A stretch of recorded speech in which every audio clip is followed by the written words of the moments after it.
if it's so important, which makes a lot of sense to me, why aren't we smiling more? Why aren't we laughing more?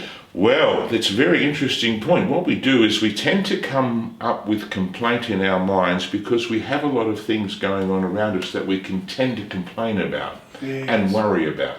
Some of the things that we worry about are some of the things that we don't have any say about or control over, but we still worry.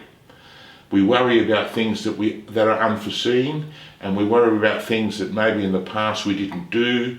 We worry about other family members, we worry about our jobs, we worry about the conditions in the world, especially now when you look at where COVID is. We worry if we're going to get COVID, we worry about whether we're going to be able to travel, we worry about all sorts of things. So there's a lot of stresses and worries that we start to take on, and that can cause us not to want to smile, because the stresses of life. Sometimes we wake up in the morning, we might put the radio on, and the first thing we hear is news that's not helpful.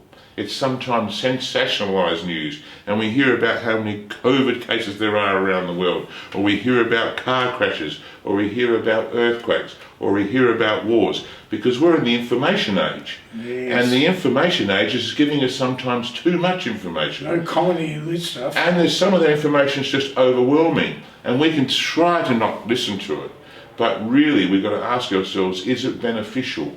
Is it something we need to feed ourselves with all the time? Obviously we need to be aware, but really sometimes the way that the media is operating today and the way the expectation of the world is, we can be overwhelmed with the responsibility of it.